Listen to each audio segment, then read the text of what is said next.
Kia ora koutou, everyone, and good afternoon. Thank you for joining us today. My name's Nick Trubridge. I'm from the communications team here at the Commerce Commission. Welcome to the latest in our regular series of talks. It's great to have so many of you joining us today to hear about the action we've taken since we discussed our enforcement priorities last with you in December last year. Now today we will briefly re-familiarise everyone on those compliance and enforcement priorities. We'll update you on our refresh priorities. We'll have a bit of back and forth as well with our panellists who I'll introduce shortly. And I just want to say it's been a really busy year for the Commission in terms of our enforcement and compliance work. So we are going to spend the bulk of the time giving you some examples of the sort of things we have been up to in the last 8 months or so. Now we'll also importantly have some time at the end for audience Q&As. You should see a QR code rather up on your screen at the moment. So make sure you scan that and you can submit your questions that way. Right, first, before we get into it, we will introduce our panellists. So to my right, we have our chair, John Small. He is in the middle of the room. Right next to me is Anne Callanan. She is, of course, our deputy chair.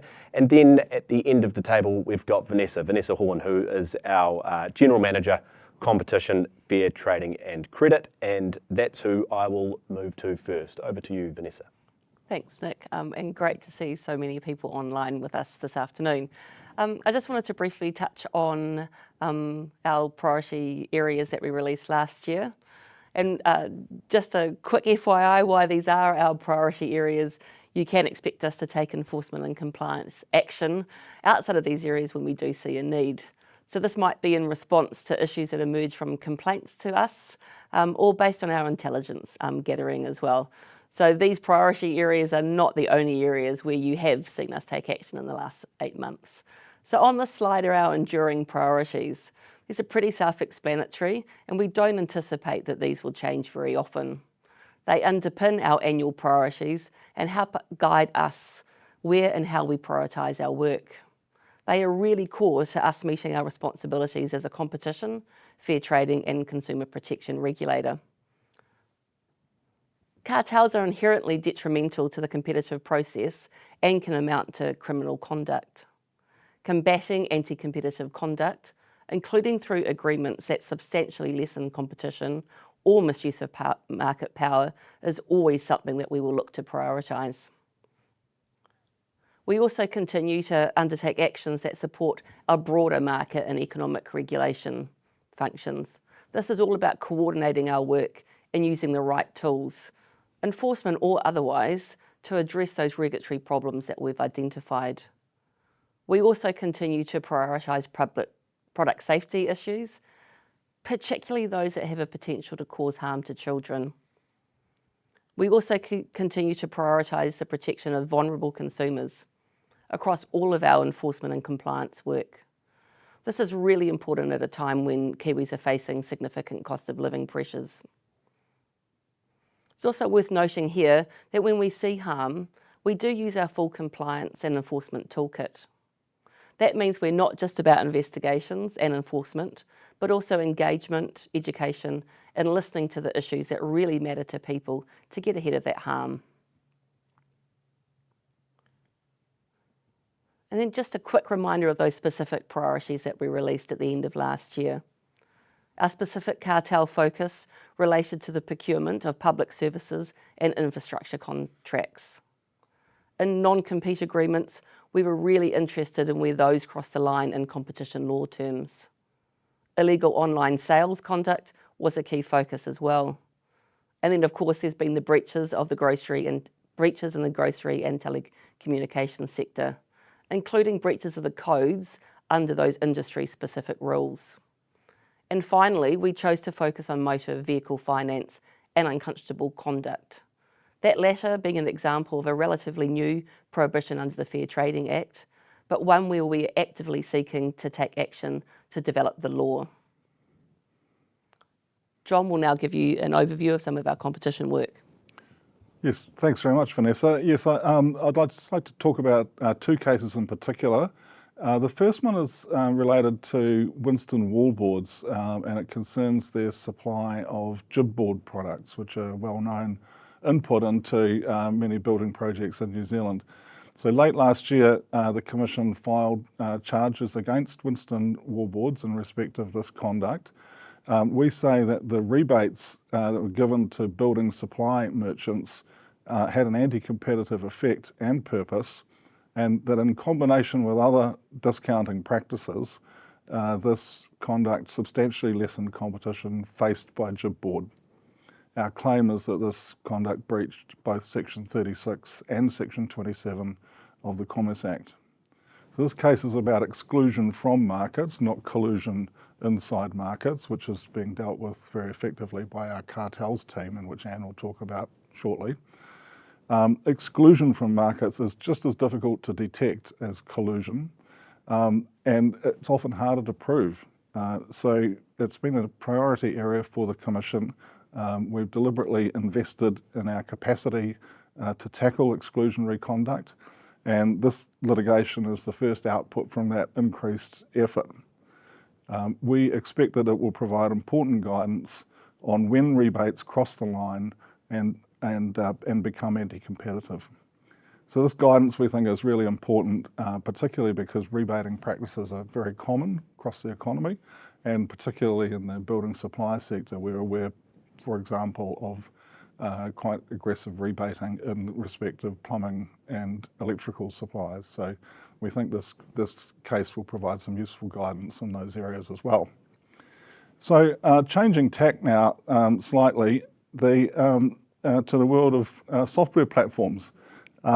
We launched an investigation into a company called Objective in relation to their plan to end a product called GoGet, which was a software product. In a nutshell, our concerns were that GoGet customers wouldn't have enough time to find an alternative and would ultimately need to buy Objective's other product as a result of an early shutdown of GoGet. So in this case, the software is sold to councils who use it to help them manage their building consenting processes, which is something that affects a very wide part of New Zealand economy. There were originally two main software providers in this market, but one of them bought the other. And they did this before the Commission could intervene. And when we found out about it, it was too late to kind of pull that company apart and unscramble the merged eggs. So we took the company to court instead and secured a fine of around $1.5 million. But that company, of course, which is Objective, still had a monopoly. And the other parties were building competing software products. And Objective wanted to get all the councils onto its single platform, which in practice meant shutting down the GoGet platform that it had acquired. Our concern was that the timing of that shutdown would give councils insufficient time to get actually competitive offers from these new products that were coming through. And so following an investigation under Section 36, the new Section 36, Objective agreed to defer its shutdown date, and that enables competition for the affected councils. So a good result without going to court, and an important preservation of competition in that sector.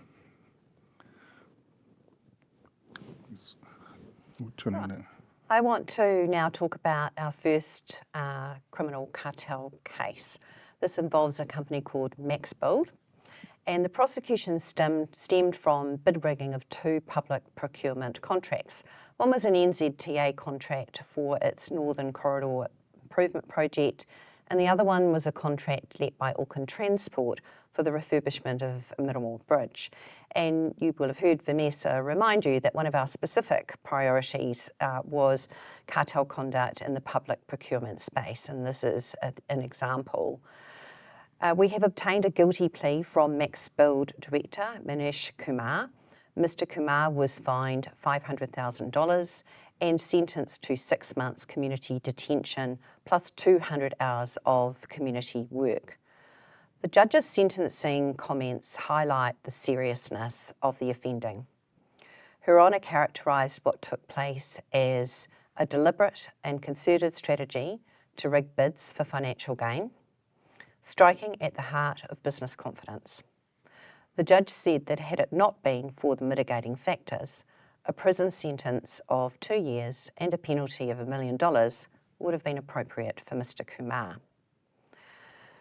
Criminal cartel convictions like this send an important deterrent message.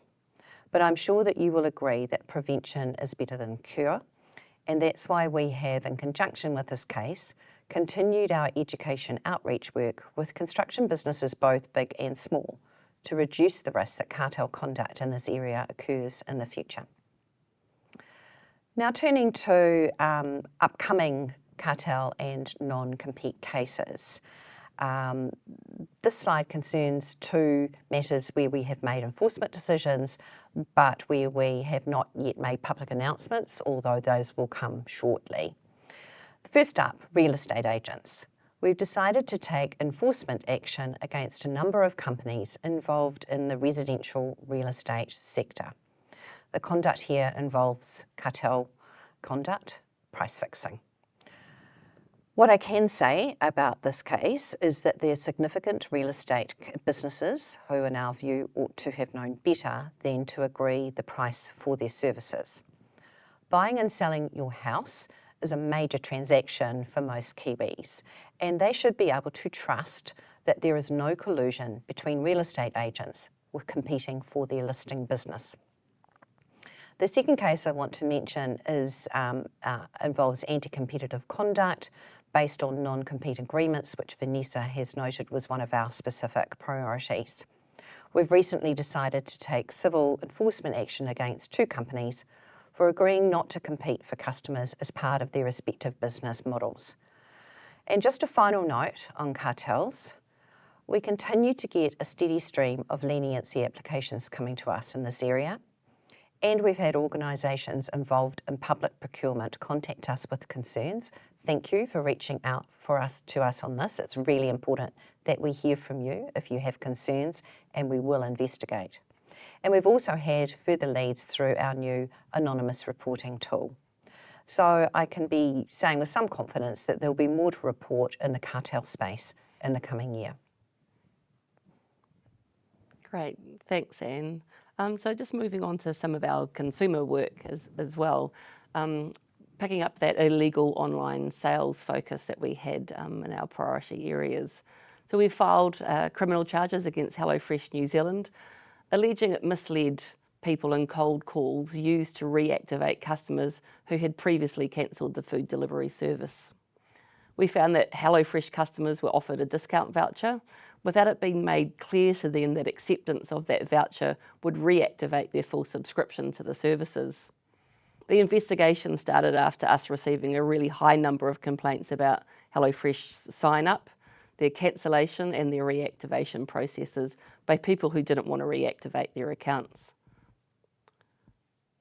Because buying products online is increasingly a way of life for Kiwis, it's one of the reasons why the Commission is prioritising action against illegal online sales conduct. This does include subscription traps, which we know come in many forms, and include situations where people have been misled into signing up for a paid subscription without knowing.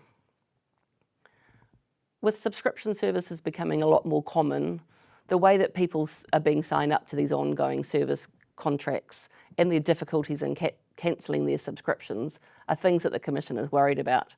We are really keen to hear from people if they do have problems about cancelling subscriptions, and encourage you to use the Report a Concern link from our website to do that.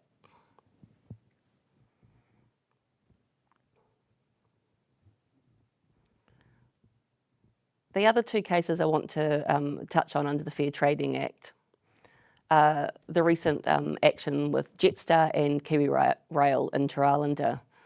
We've had a focus this year on ensuring that people are given accurate information about their rights to compensation when transport is cancelled for reasons within the control of the transport providers. So focusing on Jetstar and also Kiwi Rail at the moment.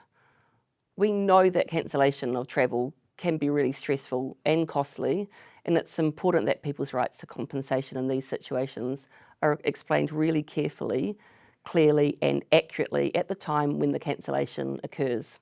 That's in the best interest of both the business and the consumer.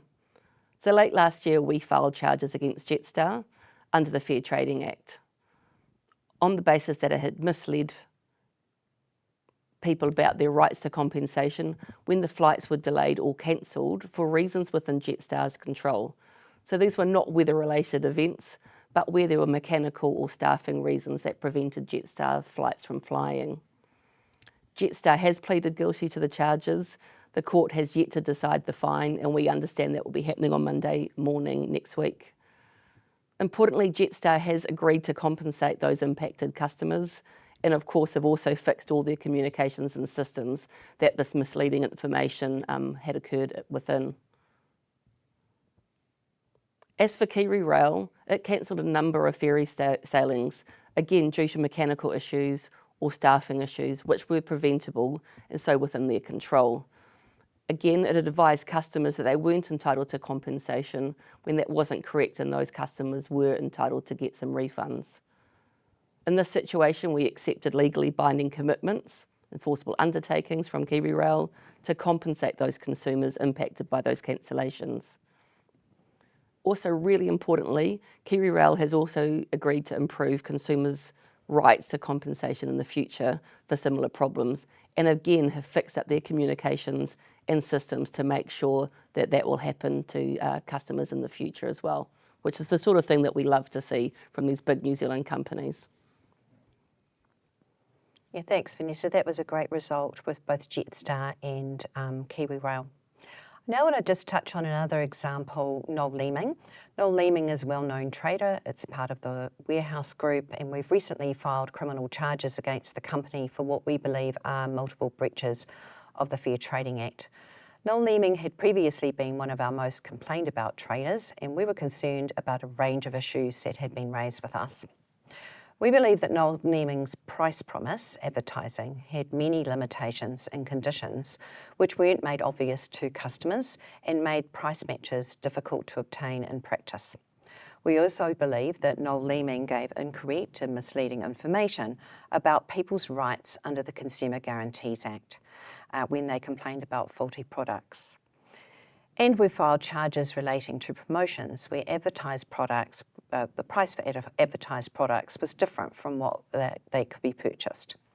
We do expect that large traders like Noel Leeming are clear and honest about their advertising and that they make sufficient investment in their compliance and training process not to make these kinds of errors. Noel Leeming has said that it will defend the charges, and this matter will be working its way through the courts in due course. Turning now to another area of our work, we've specifically focused on motor vehicle finance cases as part of our annual priorities. And you can see up on the slide some of the examples of the enforcement action that we've taken in the last 8 months. That includes cases against El Cheapo Cars, Go Car Finance, Secondhand Finance, and a company called Eagleman. This is an area where, unfortunately, we continue to see compliance issues with the CCCFA, where vulnerable consumers are impacted. And I just, in this context, want to really give a shout out to the financial mentors who work with these people, who provide invaluable assistance to them, and who provide us with really important intelligence about the harms happening on the ground. Thank you for your assistance. You do great work. In addition to cars, the car finance sector in the CCCFA space, there continues to be a steady stream of cases involving banks, and you might have seen a settlement announced just in the last day or two with Westpac, which is an example of that work. Our CCCFA responsibilities at the Commission will transfer to the FMA probably early next year, and we're working closely with the FMA to ensure a smooth handover of our investigative work and court actions that we have underway. Thanks, Anne. Just coming back to one of our other enduring priorities, which is product safety. And one of the big cases that we took during this recent time period involved Bed Bath & Beyond, which is a fairly large trader operating on a national basis here in New Zealand. In this situation, we found that the company had sold over 27,000 products including pyjamas and hot water bottles, that didn't include the required safety information or have the information in proper locations to help protect consumers from those products. It was the single largest number of non-compliance items at the time that we've seen. In that situation, Bed Bath & Beyond pleaded guilty, and we secured a $230,000 fine against them for those breaches of the Fair Trading Act. When it comes to product safety, we do want to act as quickly as we can to prevent harm. In the lead up to Christmas last year, we took some very urgent action against a trader called Panda Mart. They operate in Christchurch and in Auckland, to get a wide range of items taken off their shelves as quickly as possible. Our focus at that point in time in December was on stopping the sale of items that were likely to be unsafe, including children's toys, baby rattles, children's bikes and baby walkers. Whilst the investigation into Panda Mart is continuing, in the meantime we've received enforceable undertakings from them to get that assurance that they are going to stop selling those products and also work on their compliance to make sure those products aren't sold in the first place. We expect all of these types of businesses, particularly those large and well-established businesses like Bed Bath & Beyond, to have rigorous compliance programs and processes to ensure they follow these product safety requirements, keeping people, especially those young people, safe from harm.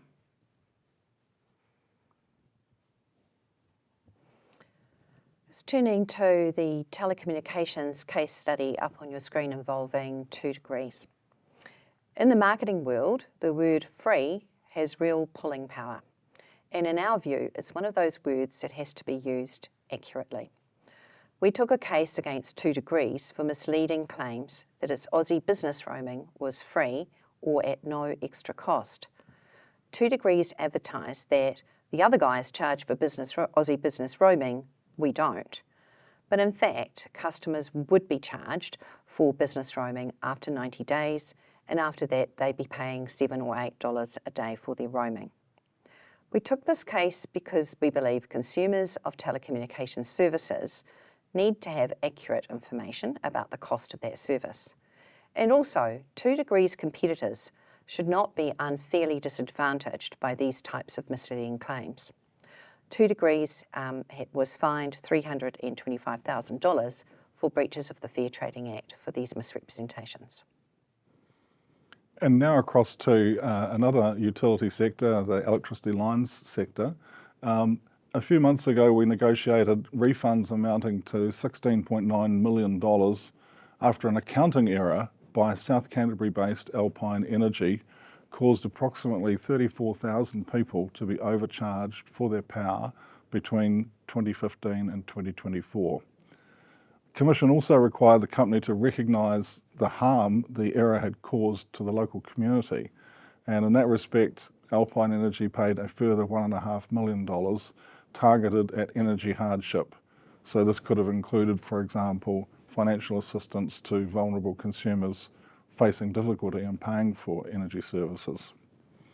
The settlement also included a formal warning requiring Alpine to improve its processes to prevent problems such as this from reoccurring. So what happened here, the underlying problem was that we found that Alpine had provided the Commission with incorrect information on its disclosure statements about its depreciation calculations. That led the Commission to set Alpine's revenue limits too high, meaning that customers were overcharged for the distribution services part of their bill for around about 10 years. So this meant that Alpine's maximum allowable revenue had been overstated, and as a result consumers were overcharged. Protecting consumers obviously is a top priority for the Commission. This includes making sure that people get the service that they pay for, including from essential infrastructure like electricity networks in this case, also including fibre networks. Alpine is a case where we decided that in the interests of the consumer was best met through settlement, customer remediation and lifting compliance rather than court action. So now I think we're going to specific priorities for this. Yeah, great. Thanks, John. Thanks, Ian.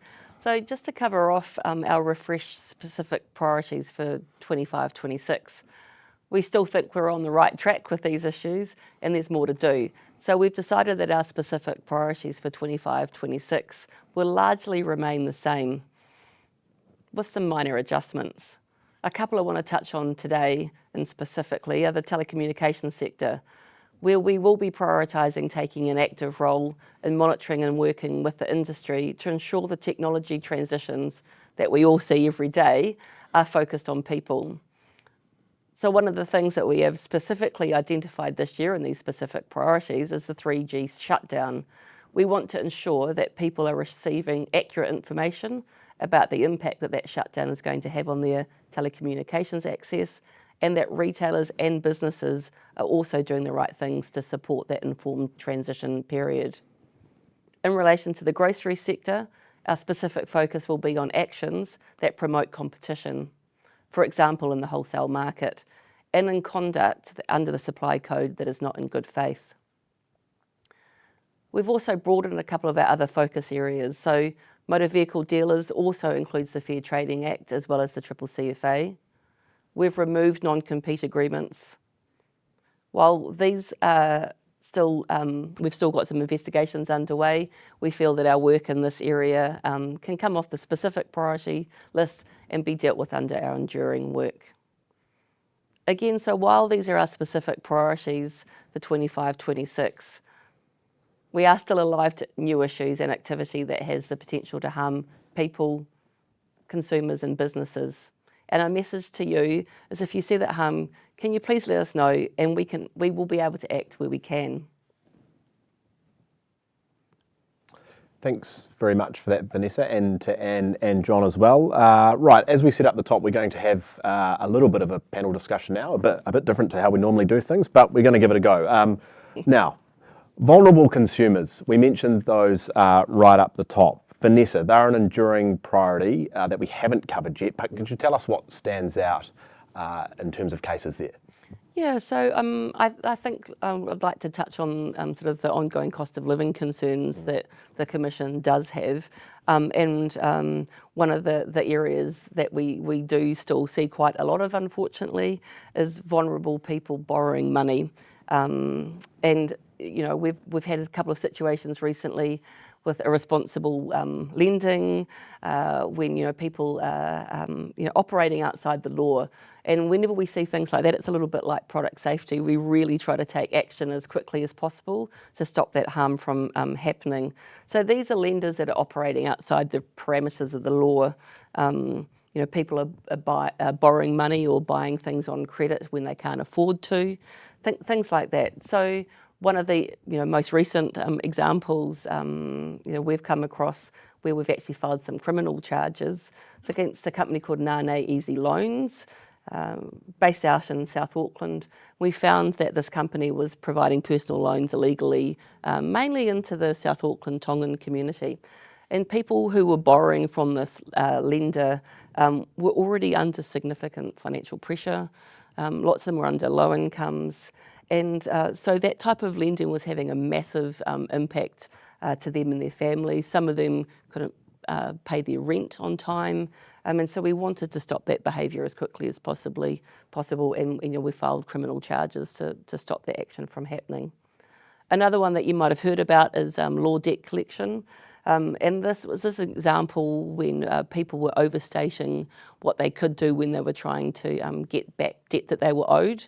And again, using tactics that were outside the law, particularly with vulnerable people. So again, stopping that as quickly as possible and then following up with enforcement action as well. Yeah, I just want to add a couple of things there about both those cases. In the Nane case, we didn't actually take a case under the CCCFA. We took a case under a different piece of legislation that made it a criminal offence to be lending while you're uncertified. And one of the reasons that we did that was because it was really important for us to try and stop the harm that we could see to that community as quickly as possible. And this was a very effective way to actually stop this lender from operating while we continue our investigation. So these are things we're interested in. Can we take steps to quickly stop the harm that we're seeing? And Nainai is a really good example of that. And on law debt, one of the reasons that's really important to us is that we know that Kiwi's under financial pressure, we know that debt levels are rising, and of course it's perfectly legitimate to collect a debt that's owed, but it's really important that it's done in a way that doesn't exaggerate or mislead consumers about what your rights are. So those are really important cases which we hope will set an important precedent going forward. Indeed. Yeah, thanks, Anne. Thanks, Vanessa. John, we'll come to you. We've had another case involving Velocity, so could you tell us a little bit about that one, please? Yes, Nick, look, the Velocity case is a really interesting one. The Velocity is it's a New Zealand domestic technology company. It is expanding internationally. And what they do is they operate a platform business that matches up property valuers with buyers of property who need a valuation usually in order to get a loan for the property. And so that it's a matching service so that lenders get the work that is requested. So it's a good idea, good technology business idea, right in the zone of the sort of businesses that New Zealanders are good at creating, and potentially can increase productivity and make us all better off. The hook in this one, however, was that the way the platform worked essentially eliminated all competition between valuers when it came to these full market valuations, which is where a valuer has to actually go out and look at the property. I mean, in essence, the platform set the price for those valuations, and it also allocated the work so that all valuers got an equal share of the work. So that was our concern with it, not with the business itself, but just with that part of it. And so we investigated this and had some quite robust discussions with Velocity, and they agreed to take that bit out. So a good result in the sense that competition is being restored there in the way that it probably needed to be in the first place. Yeah, good result indeed. And unconscionable conduct, we heard a little bit about that up the top because it is obviously one of our annual priorities. So anything to report in that space? Yes, there is, Nick. We've made real progress in this area. And in the last days and weeks, we've taken 2 enforcement decisions, which will be announced publicly in the coming week or 2. We've decided to prosecute 2 businesses for breaches of the Fair Trading Act for unconscionable conduct. And just sort of standing back and looking at the conduct we've seen, the common denominator in both cases was hard sell tactics on the telephone, often involving or targeting elderly people. Sometimes those people were known to have cognitive disabilities, people with dementia or Alzheimer's. Sometimes the people involved had serious health issues. In one case, one of the people was known to have terminal cancer. The sales patterns were quite misleading, made it difficult to understand whether the product was actually something that was suitable for the person, and it made it even quite difficult to understand whether the product was affordable or not, and often it wasn't affordable. Now, I mean, unconscionability is something where the law under the Fair Trading Act hasn't been tested yet, but it's something that goes against standards, normal standards that society would regard as acceptable. And we believe, having looked at the evidence and having listened to the recordings of the sales transactions in these cases, that they clearly cross the line, and we're very satisfied that these cases should be taken to court. They'll be important cases in our view, not only to set a precedent about what's unconscionable conduct, but to help the people who are the victims of this conduct. So we'll say more about that in coming weeks. We've heard a lot lately about enforcement action in the grocery sector. There's been obviously cases reported in the media lately that we've been involved with. So could we just discuss briefly what stands out in the space, John, maybe? Yeah, sure. Look, I mean, this is an area where several aspects of the law that several different laws that the Commission enforces can be brought to bear and are being brought to bear.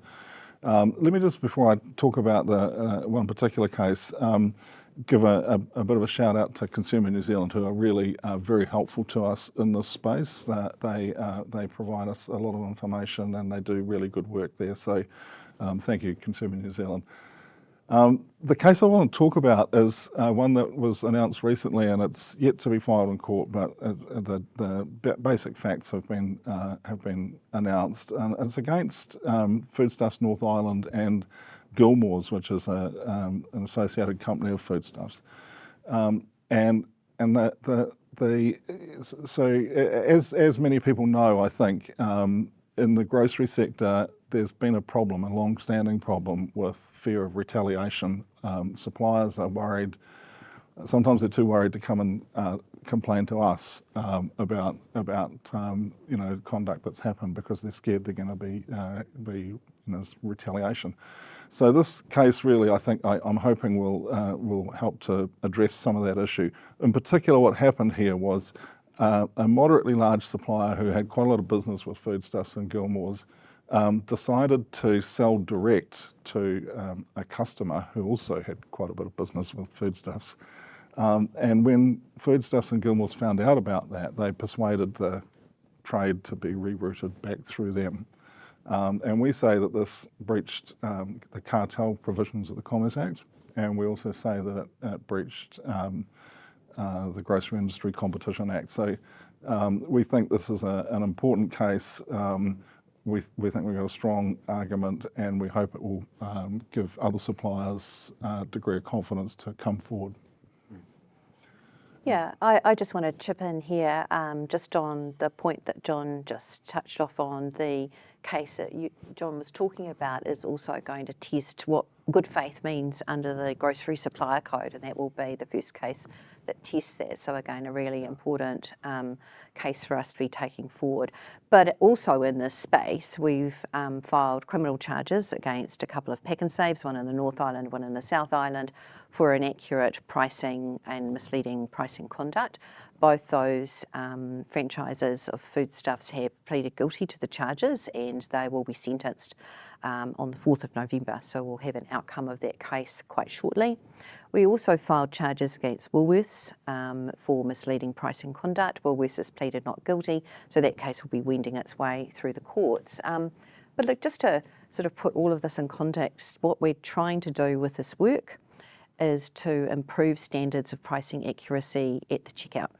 And in addition to the Fair Trading Act work that I've mentioned, we have formed a consumer complaints disclosure standard under our grocery legislation, which will be enforced reasonably soon. And what that will do is require the supermarkets to record customer complaints. So when that comes into place, we urge people to register their complaints so that we can see whether over time the complaints are reducing, because that's what we want to see. And then what we want to see here is we want to see standards improved, we want to see complaints lessen, and pricing inaccuracies reduce. And we think that this is what these businesses should be doing. They're really big businesses.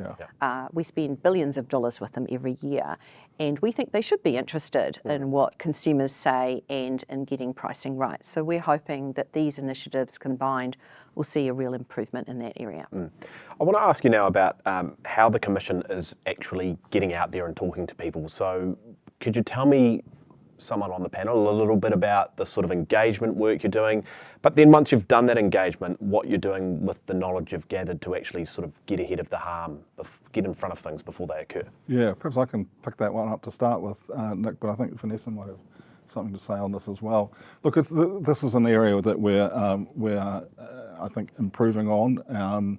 I think we're out and about a lot more, talking to stakeholders about their concerns, listening to them, helping to educate them. It's a two-way process, a conversation where we want people to be clear about where we see the boundaries, and we also want to hear from stakeholders about what business conditions are like in their area, the problems that they're seeing, and so on. And speaking just for myself, I really enjoy getting out and talking to stakeholders, and have welcomed invitations to speak with lots of groups. And I'm not alone; my fellow commissioners and staff do that too. So if you do hit us up if you'd like us to come along and talk. And I think it's really important more generally. I'm going to pass to Vanessa in a minute, but I think it's really important for regulators to be close to the business community. I mean,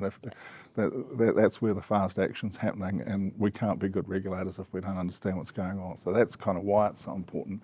But Vanessa's been out and about some of the regions, haven't you? Yeah. So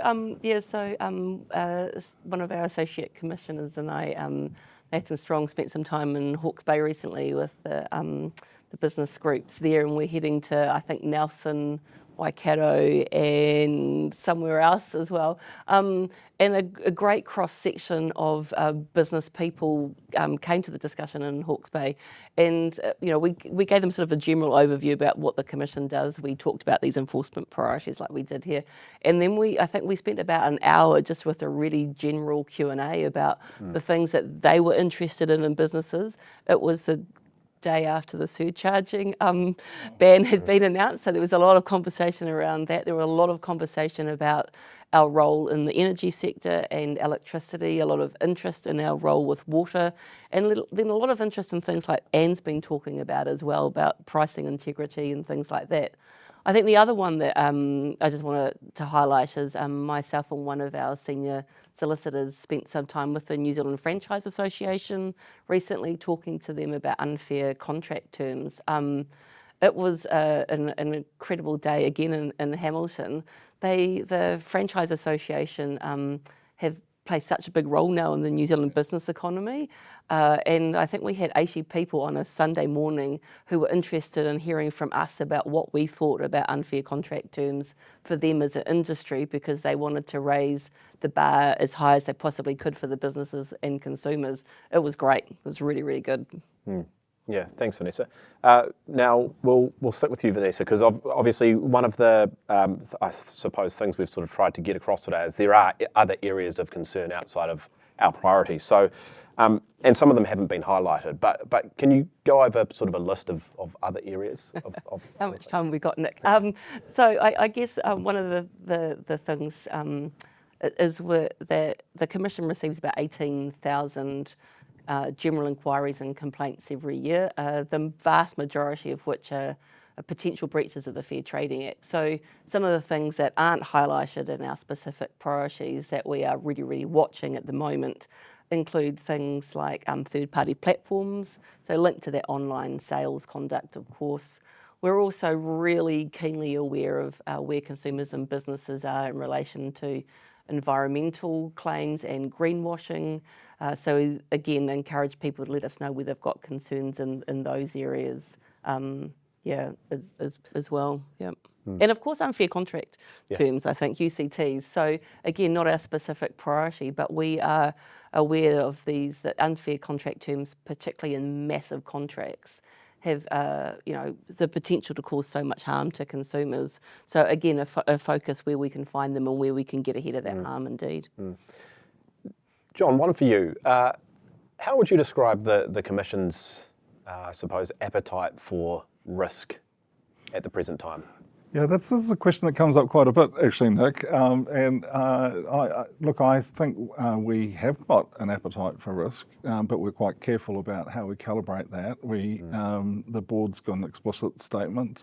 We keep that under regular review.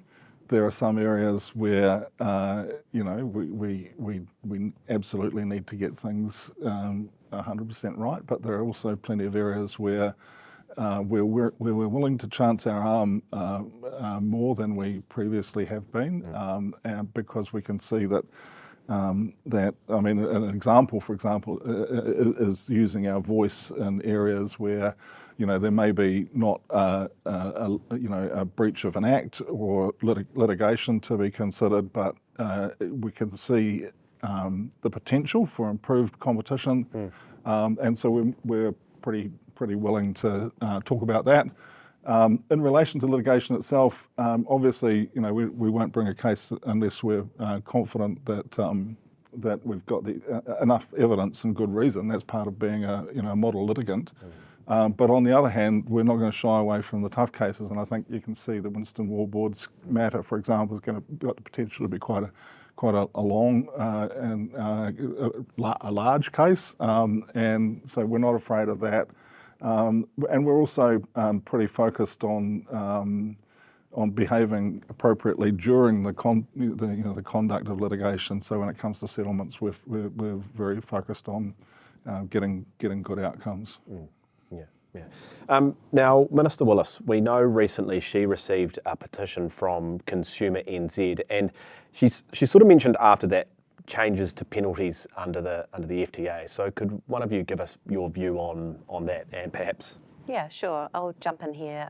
Nick, look, we're right behind any changes to increase the penalties under the Fair Trading Act. We've had the current penalty regime for many years now.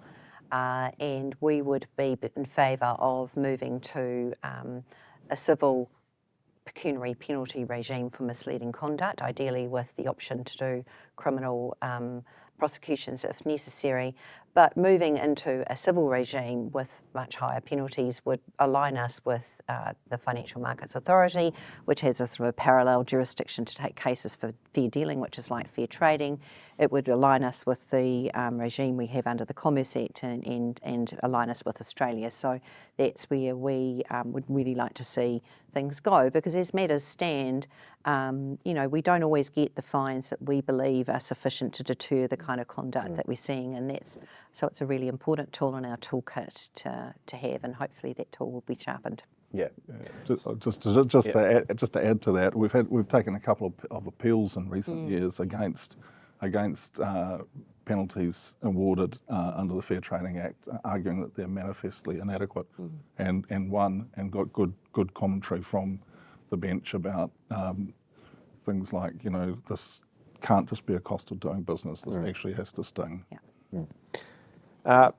And you mentioned tools in the toolkit, and I want to ask a question about, I guess, the public being sort of the eyes and ears, and sort of how crucial, or this could be for anyone, how crucial the public are in terms of their inquiries, and how that relates to the work we do. Oh, look, really crucial. We have something that we call the front door, and the front door receives currently about 18,000 plus concerns registered with them either through the phone or through email contact per annum. And that's really vital intelligence for us. We screen that, we see what the trends are, and what that helps us identify is where are we seeing businesses that are more concerning than other businesses? Where are we seeing trends in behaviour like subscription traps that are of concern to us? And where are we seeing sectors that are concerning to consumers? And we take all that information up, and that helps us make our choices about where we're going to spend our resources. So please keep that information coming. It's really vital to us. Yeah, thanks, Anne.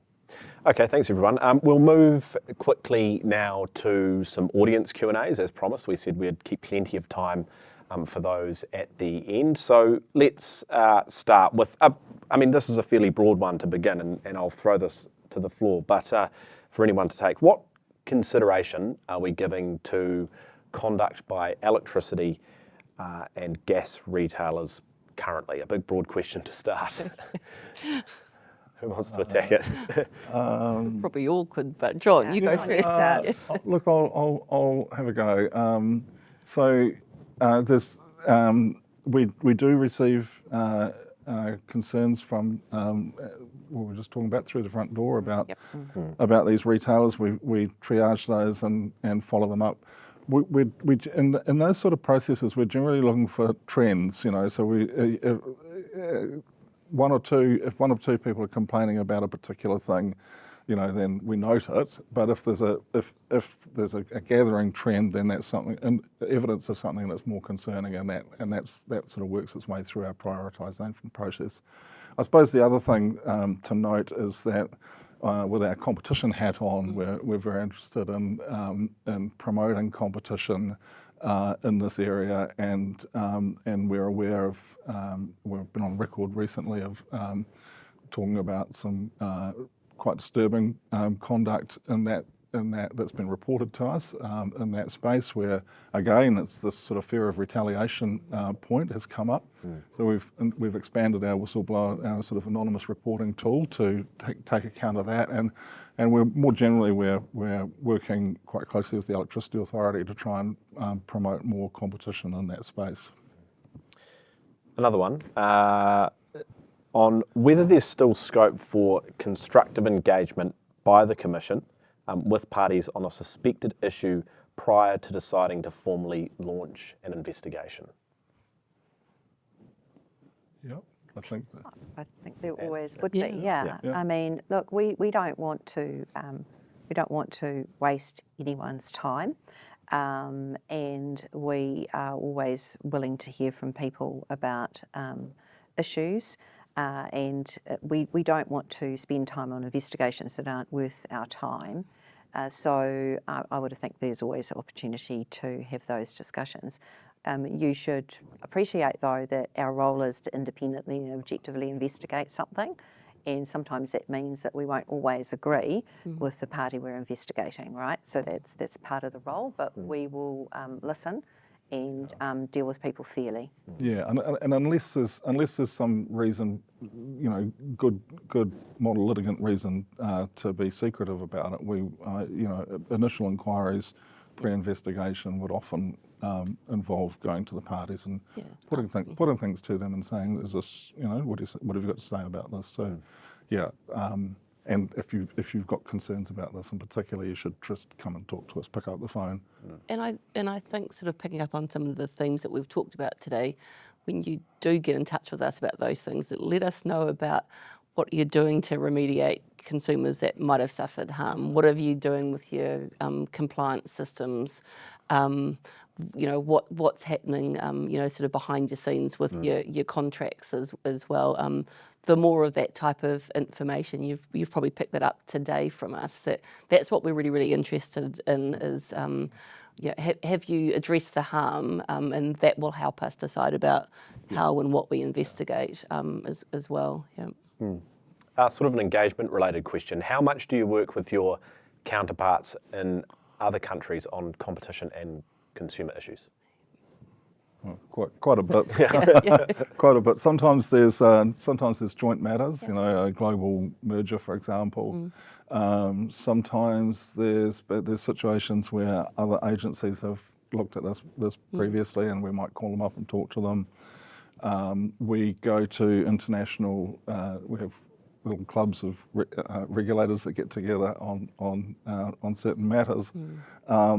And it's kind of a two-way thing as well, Nick. Is it's often we're learning, but we're also often giving. So, for example, we hosted a cartels workshop for the International Competition Network in New Zealand a few years ago, and we go to other events where we find out how other people are doing things. So there really is quite a bit of international communication. I think calls in the middle of the night, that kind of thing. Yeah.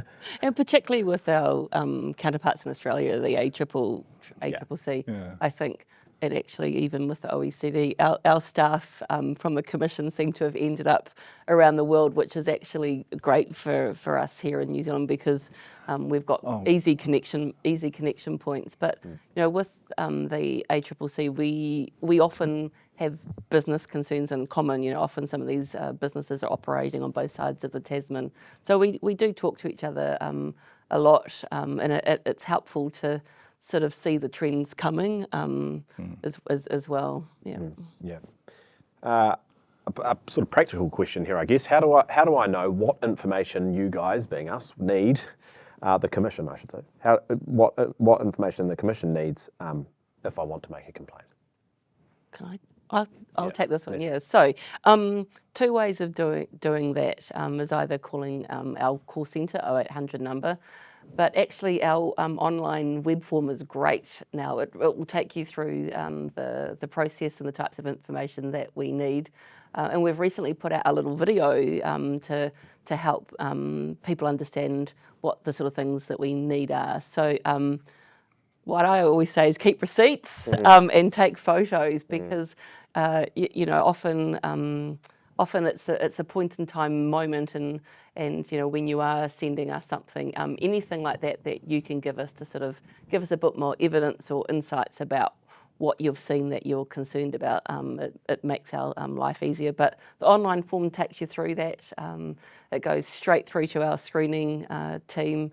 And again, they use our priorities that we've talked about today to decide how, what they're going to do about things and how quickly. So product safety matters that we are made aware of goes straight through to that team and we look at it as soon as we possibly can, again, to try to stop that harm as soon as we hear about it.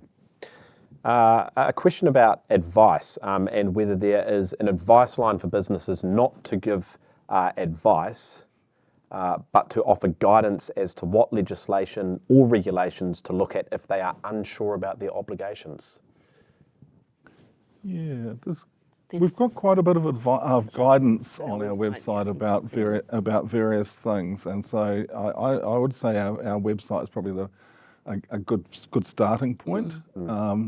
If obviously if it's a big matter, you may want to get your own legal advice, but there is quite a bit of guidance that's reasonably detailed on our website about all sorts of matters. Yeah, like we've got collaboration guidance, greenwashing guidance. Yeah. There's all sorts of information, mergers sustainability. Yeah. There's business.govt.nz as well, isn't there? So people could, and we work a lot with them as well, so provide them with information, particularly for those small and medium-sized businesses that they work really, really closely with. So, we give them information for their newsletter as well. But if there are gaps, let us know. Yeah, that's right. Because again, if we can stop the harm before it happens, it's better for everybody. Yeah. Illegal online sales conduct obviously remains a priority for us. And this question is there any particular areas of focus within the illegal online sales priority for this year? Sort of, I suppose, what sort of things we're looking out for, basically? So, the subscription traps, Yes. More of subscription traps if we see more of those. And dark patterns. So dark patterns include things like fake reviews. You will have seen, maybe hear us talk about in our AI webinar about ghost shops. I mean, I think that was timely because we then received a whole lot of complaints about ghost shops. So actually, we're working on an engagement and compliance process to actually identify those ghost shops, those are traders that pretend to have a physical shop front, bricks and mortar, but in fact they don't, and they're just basically doing drop shipping. So that's a real area. Vanessa, anything else that you? Yeah, I guess that overall focus is making sure that the information people are providing online is accurate, honest, and able to be substantiated, whatever that is. So if it's a review that's fake, then those are the sort of things that we're interested in. If you've got pricing that's misleading or it doesn't include everything, again, those are the sorts of things that we just expect businesses just to get right as well. And I think with the increased use of AI, it doesn't absolve businesses from what sits behind AI. So you can't fall back on a chatbot that's saying the wrong things as well, and we talked about that in our AI webinar. So it's those sort of things that we're interested in, the things that are misleading consumers into spending money. Yeah. I just want to ask you another one, Vanessa. You were talking about, we obviously had the question before about what information we need if to make a complaint. Yep. You're talking about things like, let's give people a practical example. I go to a retailer, I make a purchase, on some deal, I get a receipt, and I just think as I'm walking out, there was something not quite right about it. Might have been, I don't know, an offer to match a price or something like that. Are these the sorts of things you're talking about? If you're walking out of the store and you think it's not right, hold on to the material. Yeah, and Anne mentioned about the new grocery complaints sort of processes that we're asking the retailers to put in. At the moment, when we get those types of pricing complaints about supermarkets, it does rely on people, and again, this is where Consumer New Zealand have been great. They've encouraged their members. People have taken photos of the price on the shelf. They've taken a photo of the till. They've taken a photo of their receipt, all to try to give us the right information to try to really get those major retailers to get that pricing accurate. Yeah, we shouldn't have to go to those extremes. The prices should be accurate, but that's the type of thing that we're talking about. Also, really useful for us to know if people have already tried them themselves through a process. So, our work with Jetstar and the Inter-Islander, that's the type of thing that we looked at there as well. So, people gave us access to their chats on their phones or their emails as well. And so that's the type of information that we could really, really easily see exactly where that misleading conduct had happened. And of course, Anne's talked about the phone calls that we've had access to for those unconscionability cases. So stuff like that, yeah. Yep. Excellent. Thanks, Vanessa. Thanks, John. Thanks, Anne, as well, for answering all of those questions. And thanks, of course, to everyone who's been watching today online. Now, just a note that we will have this presentation at some stage on our website. The new priorities will be going on our website as well. And apart from that, all we would say is, again, thank you for joining us. And you can find that information on our website, and we look forward to hearing from you, or we look forward to you attending our next talk.